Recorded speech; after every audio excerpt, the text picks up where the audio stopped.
Good morning. It is Monday, May 9th, 2022, and welcome to the National Newspaper Publishers Association's Let It Be Known. A New York court has halted the use of a DNA crime fighting tool that has helped crack cold cases and put murderers behind bars, but has also raised privacy and racial discrimination concerns because state lawmakers never approved the practice. Known as familial DNA searching, the technique allows law enforcement agencies to search the state's DNA database for close biological relatives of people who have left traces of generic material at a crime scene, but now the judges have outlawed that in New York. We discussed that this morning with James Wright of the Washington Informer. Good morning, James. Good morning, Stacy. Always good to see James. James, DNA, a panel of judges on a mid-level appeals court ruled that regulations for the technique were invalid because a state committee implemented them without consent from the legislature. Three of the panel's five members voted to suspend the searches, which were challenged by a group of Black men who worried they could be targeted for investigation because their biological brothers were convicted of crimes and had genetic information stored in the state's DNA data bank. Judge Judith Gishay, writing for the majority, noted that familial DNA searching is useful in investigating crimes, including in identifying serial killers in Kansas and California in a recent Bronx cold case arrest, and that the court's decision to stop the practice was based on concerns about government separations of powers. We find that the overwhelming policy issues inherent in authorizing the use and limitations upon familial match searches of DNA information collected in New York State warrants a conclusion that it is inherently legislative function and that the challenge regulation cannot stand, the judge wrote. The ruling pertains only to the state's DNA data bank, which is populated with samples from people convicted of crimes in the state, not data banks that are maintained by private companies such as Ancestry and 23andMe for genealogy, genealogical research, James. This is really a landmark ruling because this has been fought off and on about for a long time, James. Well, let me just say that DNA, the use of DNA in terms of cracking crimes, is really quite an asset. It's an asset because it is able to go beyond the regular evidence, which has been tampered with, particularly with Black men for, I'll have to say, decades, if not a century, to send Black men to jail based on very, very flimsy evidence. And you know of several instances where Black men, well, not just in New York, but in Missouri and in other places, have been released because the DNA evidence have been traced and have been examined to realize that Black men did not commit the crime, but not just Black men, but other people. So the DNA itself is a very, very useful tool. I find it interesting that this procedure was not approved by the state legislature. Yes. You know, and I'm wondering why they didn't go through that process. I mean, Well, it's interesting, right? That they didn't go through that process. They just decided, let's just do it. and I think that we have to and when I say we as the American people, we have to be very careful about the legal ramifications of such things. This can be very dangerous. Like I just said, DNA is good, but it can be very dangerous because it can be misused. And like all new technology, if you don't put the parameters in place, not only at the local and the state, but the federal level, it can be misused and it can be abused and people get hurt by it. But let's say this, keep in mind, DNA is still evolving and our research into it is evolving. Our knowledge of it is evolving, which is an exciting thing. And it is a very effective crime tool so far. And we want to make sure that it continues to be an effective crime tool. And that's why it needs state sanction. See, and here, James, they were saying essentially this: I don't give you consent to take my DNA, and now you're going around me by going to a family member, and this is where the problem starts, right? They Yeah. go to someone else. I didn't give you consent, and folks will say, well, if you're innocent, you'll just give your DNA and see. It's not necessarily about that, is it? No, it's not. And somehow I've heard about that. Well, if you're innocent, you don't have to worry. That's not the point. The point is that you have rights. And we have to bring DNA into that conundrum of rights in terms of what criminal defendants or people who have been accused of crime have in terms of defending themselves against a state charge. I believe that New York really needs to look at this. They need to look at this. They need to examine this. And after they examine this, a bill, one of the assemblymen or state senators should sponsor a bill, and it goes through the state assembly where Governor Hochul should sign this piece of legislation. And we need to really stay on top of this type of thing because, we were talking about privacy last week. If we're not careful, we may be just giving up our privacy right through DNA, and that is not right at all. I'm glad you just told what you just told me, Stacey, about the fact that they can get your DNA without your approval. That's a part of your body. That's a part of your body. The government should be able to have your approval in order to do that. And as you said, James, we talked about privacy last week in the vein of the Supreme Court's pending decision to um, get rid of Roe v. Wade, right? And we talked about the fact that these this is not just about that. That is not just about abortion. They're Mhm. coming for all rights, these conservatives. And this is just another example, too, James, that when you think about it in the larger context of why folks should be concerned about what's going on at the Supreme Court of the United States. Yes, and Stacey, I kind of didn't want to bring this up, but I might as well in terms of this particular case with the DNA, because as I was perusing this, it reminded me about how minority women have been sterilized through various medical practices in the 20th century through eugenics, through trickery, that sort of thing. And this kind of, it's not exactly the same thing, but it walks along the same lines. People are being operated on, people having their body parts being utilized without their consent, heck, without them even knowing. And that's a Mhm. very, very dangerous thing, very dangerous for our country to go in that particular direction. Yeah, well, absolutely. This, like you said, James, this is a issue. This DNA issue up in New York is something we should all keep an eye on and continue to follow. We will do that here on Let It Be Known because you mentioned it again. Who has the most to lose here? Right, right. African Americans, right? As Yes, yes, always. yes, yes, yes. And Well, we don't have the high priced lawyers in order to, well, most of us don't have the high priced lawyers in order to really fight this thing. So I encourage the ACLU and the NAACP to really take a good look at this case. And if we have to, just go through all the legislation, all the 51 legislatures in order to make sure that our DNA rights are protected. Hey, we have a new right, DNA rights. All these other rights are coming up. So, hey, we have DNA issues to deal with. well, David Youngblood writes in the only deeply rooted rights in the history of America are those reserved for white males. They are telling you what they are doing. And that is the point. David is again on point. Uh, James also a Chicago hospital, a black woman, I should say, is suing a Chicago hospital, Christ Medical Center in Oak Lawn, Illinois, after medical staff falsely accused her of abusing her infant son. This story, James, listen to it. Jillian Robinson says in a lawsuit that she took her 10-month-old son to the medical center last spring out of concern over a strange mark on his ear. Doctors took one look at the bruise and assumed the mother had abused the baby.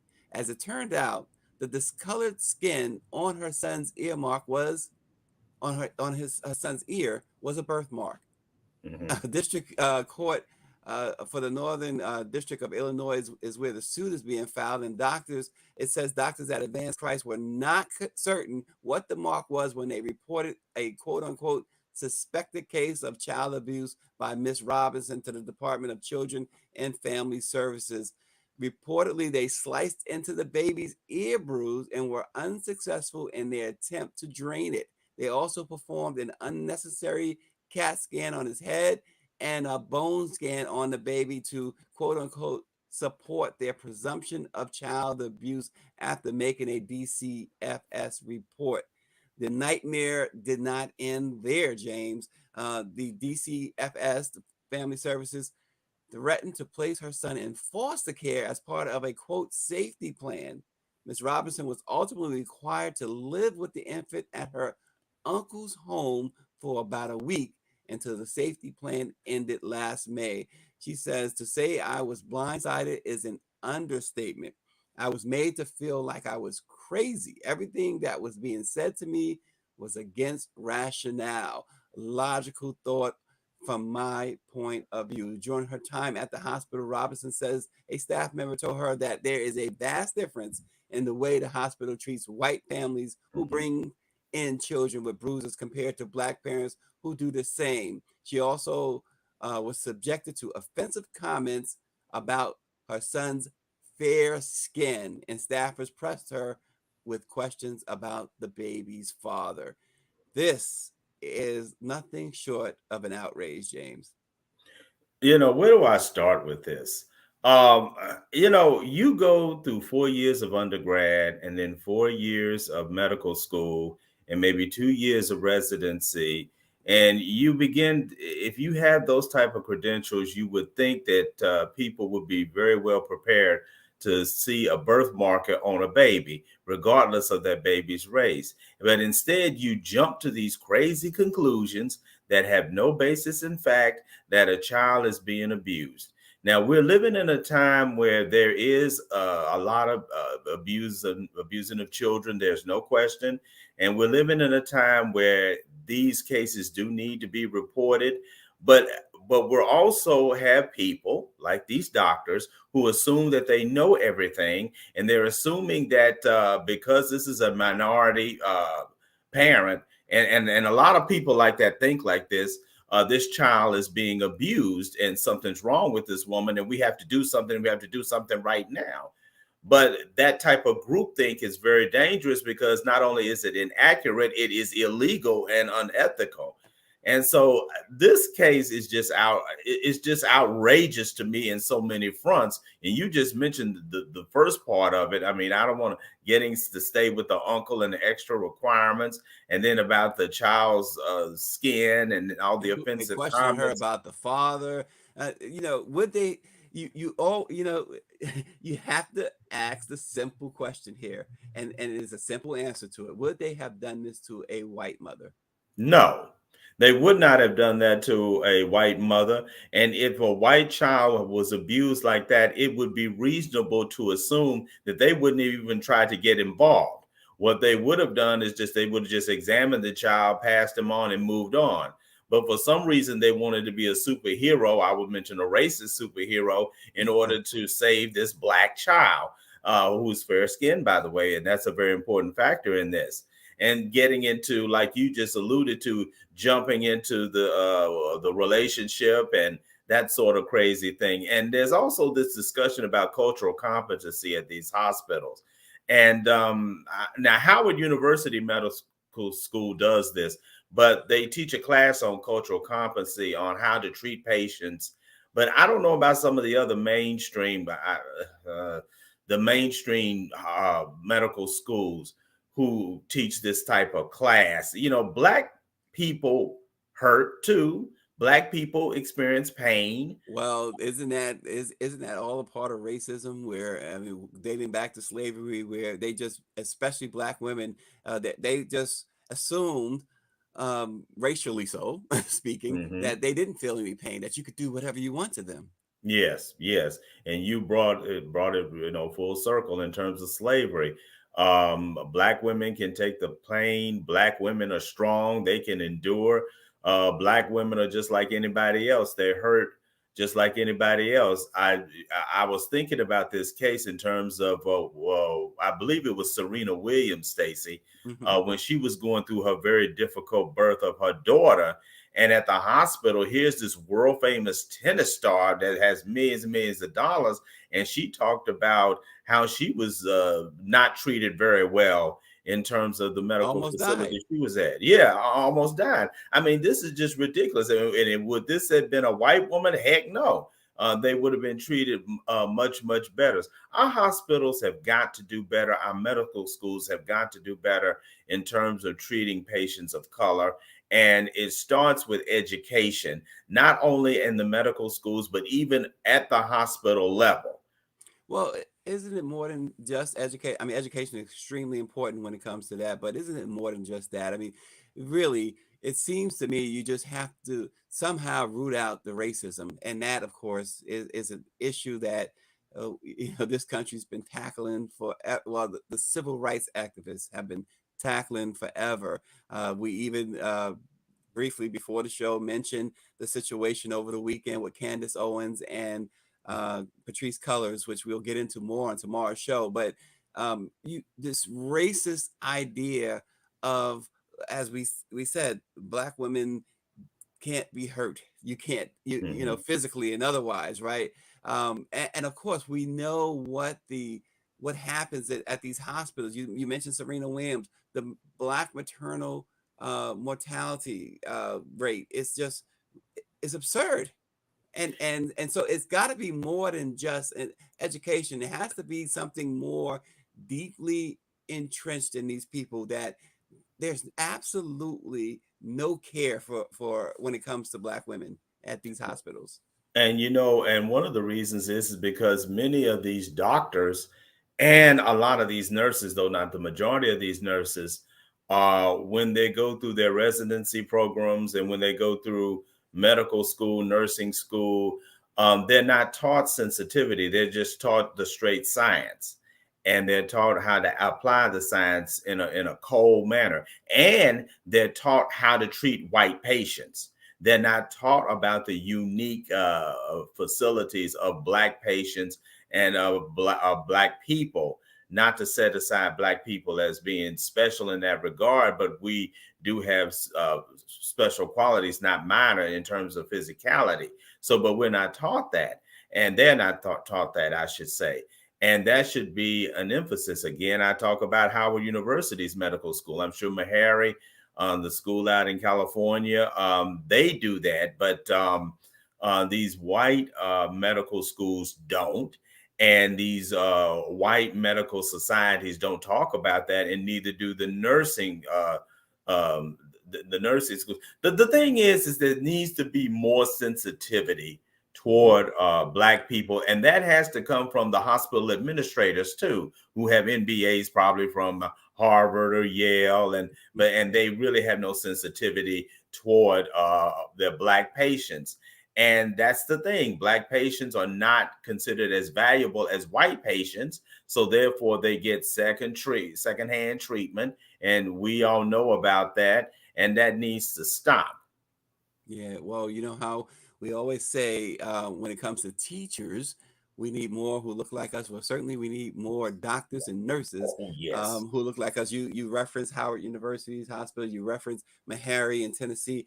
Um, that's where it begins, but it needs to be a whole lot more Howards and Meharry's graduates that come and go into these mainstream hospitals as well. So um, hmm, it's it's worth watching what happens in this particular lawsuit. That's for sure. We'll keep you up to date. Speaking of Howard University, James, in the aftermath of Wayne Frederick's recent announcement of his retirement, as administrators and board of trustee members at Howard University are laying the groundwork, I should say, for a 2-year transition in presidential leadership. And Sam Collins of the Washington Informer reported that some have not only called for a more streamlined process, but have led a growing request that the next president make history, the first black woman installed as the university's leader. Over the last decade, Black women have increasingly become presidents at historically Black colleges and universities. In 2015, Dr. Colette P. Burnett became the first Black female president of Houston Tillotson University in Austin, Texas, while Dr. Cynthia Warwick broke the barrier at Stillman College in Tuscaloosa, Alabama. At Benedict College in Columbia, South Carolina, Dr. Rosalind Clark became the first Black female president in 2017. And earlier this year, she estimated, according to Sam, the number of Black female HBCU leaders, past and present, to be 83, four of whom she said have served twice. Howard University has had a Black female president just once in 1994 when Dr. Joyce Ladner, a civil rights activist, author, and sociologist, served as interim president after Franklin Jennifer resigned. However, Sam again points out that she never secured the full presidency. Instead, Patrick Swigert would serve in that role from 95 to 2008, and Sidney Roubeau then served from 2008 until 14 when Wayne A.I. Frederick took the helm. So, James, a Black woman president for Howard University, how likely, how probable is that? I think it's very probable. Let me just say that I was looking at some statistics. 71.4% of all undergraduate students at Howard University are female. And that is a reflection across the board with a lot of HBCUs. So it makes sense for not only with the students being majority female, it makes sense that the leadership should be female. Let me just say that I have heard this conversation about how we're getting a Black female president. And I've heard names such as, and I'll just say it, Condoleezza Rice. I've heard names of Ruth Simmons, who's at my alma mater, Prairie View A&M University. You mentioned Dr. Pierce, who is at HT, my parents' alma mater. So I believe there's no question that Black females can lead. We've known that for centuries, but Black females can lead institutions like that. And now they're getting the chance. We have to give them the chance. And at the level of Howard University, that would really be major. By the way, Dr. Julianne Malveaux has been mentioned as a possible candidate to lead Howard University. And I think it not only does it make sense in terms of the composition of the students, but it also gives the university a wider berth in terms of looking into the issues that affect Black women and the way Black women interact with our society and into our world. And there's really no better place that can do that than Howard University in the nation's capital. Yeah, again, our colleague Sam Collins is reporting that alumni, they want to see it happen. How much sway do the alumni have, James? That's an interesting question. With under Dr. Frederick, they had some sway, but not the kind of sway that they should. The way that if you go to University of Maryland College Park or even Johns Hopkins or at Harvard, they are predominant, the alumni. So I believe that the Board of Trustees at Howard needs to listen to the students. They need to listen to the alumni on this and select a female president. And you have a whole lot of qualified females who can do very well in that position. So they need to just go ahead. They need to make history and raise money and do what they need to do. Yeah, Danya Maria Twyman says we don't have much. I assume she's an alumni of Howard, saying we don't have much sway. But James, last year we saw the student sit-in, right? We've seen protests at Howard. That's something also to keep an eye on, right? Because it seems in those situations, let me just say it, as you would say, let me just say it. I'm gonna go ahead and say it. Women do a lot better than we seem to do. Yeah, and the reason is that women tend to be more empathetic than us men, and I'm being country and saying us men because that's just the way it is. You're talking about a student protest. if there's a student protest, a female president would tend to get out of the office, go downstairs, and go talk to the students about what's going on. Whereas those of us who are men, we would sit in our offices and try to dictate like we are some sort of administrator and saying, this is the way I'm going to do it. This is the way this is going to be. That's it. And that doesn't work with these students anymore. Now, with the female, you have somebody who would want to talk to the students, who would want to know what their concerns and make sure that make sure that this process happens. James, what about Felicia Rashad? I think she would be a very interesting choice as a president. It would definitely be different because I do not believe she has a PhD. But then again, neither does the president of the University of the District of Columbia. He doesn't have a PhD. He has a JD. I think that she would be a very intriguing choice as president of Howard. I don't know whether some of the academic people, the academic elites there would go for that. But think about this. She could raise money. She would definitely give the university, it doesn't need any more visibility, but it would give it visibility in areas that it doesn't have. And then it would be kind of novel to have a president like that. You don't need to have a president that has a PhD and then has taught in 20 years and then they're president. And one thing I know Felicia Rashad will be able to do, she will be able to raise money. And that's one thing that she'll be able to do. So I think it's an intriguing choice, but there are other intriguing choices also. Yeah, and again, Danya Maria Twyman, who I'm assuming is a Howard alum. I mentioned Felicia. She says, no way. But is she, James, is she as popular? I mean, she's been quite controversial. Is she popular among the students? Well, let me just say this. If you want to talk about controversy in terms of Felicia Rashad, you might as well bring in Condoleezza Rice. So, I mean, if you bring in Condoleezza Rice, you might have a situation that you had in 1989 when James Cheek at that university tried to bring in Lee Atwater on the board of trustees. I don't know whether that'll happen or not, but the point is you want to talk about controversy. That's real controversy. But in terms of Felicia Rashad being that controversial, yeah, she is to some people. But if you want some real controversy, bring Condoleezza Rice to Howard and you'll see it. You'll see it. The NNPA's executive administrator, Claude Perry, says that Dr. Frederick was the first president that was chosen from among the professors. Perhaps that should happen again since they are already listening to the students. What do you say, James? I agree with her. I think that I have never been one to condemn bringing from within.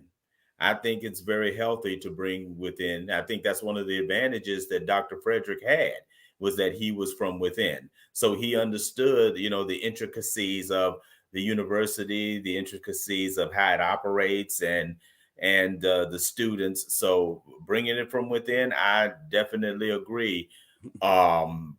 This is going to be a very intriguing choice. I tell you who they select as the next president. I will tell you this, with this momentum going on, Stacey, in terms of bringing in a female president, if they select another male president, that's going to cause a lot of rupture within the alumni and some of the faculty, because it's really it's time for a female. It really is. Ms. Perry also says that Dr. Fredericks is considered one of Howard's best presidents.